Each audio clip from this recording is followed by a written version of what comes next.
চরমনের ময়দানে 3 দিনের মেহনত।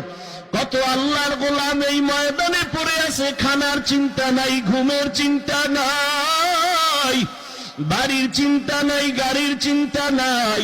ওই বান্দার জিহ্বায় মাওলার জিকির আর চোখে দুঃখ।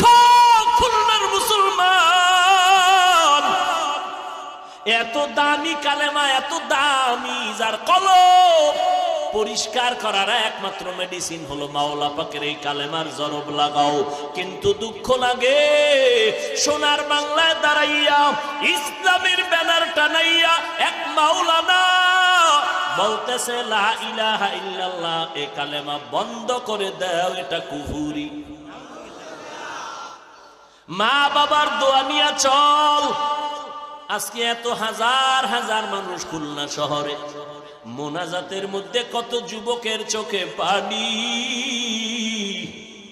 আবার দেখি কত যুবকরা তাকায় তাকাইয়া হাসে, চোখে এক ফোঁটাও পানি নেই। তোর মা বাবার অভিশাপ লাগছে, তোর গুনার কারণে কলবটা শক্ত হয়ে গেছে, এই জন্য তোর চোখে পানি নাই।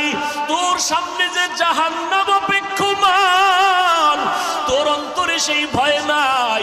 তোরে যদি এখন আজরাইল একটা ধাক্কা দেয়, তুই জাহান্নামের আগুনে পড়ে যাবি। তোর মা চোখের পানি ছেড়ে কাঁদবে, ও আল্লাহ আমার সন্তানের বাঁচাও। যখন তুই মরিয়া যাবি, মা কানলেও তোরে আর কোনোদিন খুঁজিয়া পাবে না।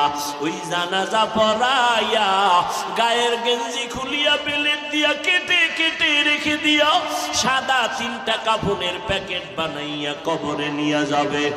আল্লাহ কয় বান্দা, তুই শিশু মায়ের কোলে আইসা কান্না করিয়া করিয়া তোর মায়ের থেকে তোর সব দাবি যদি আদায় করতে পারো, ওই মায়ের থেকে আমি মাওলার মায়া কি কম।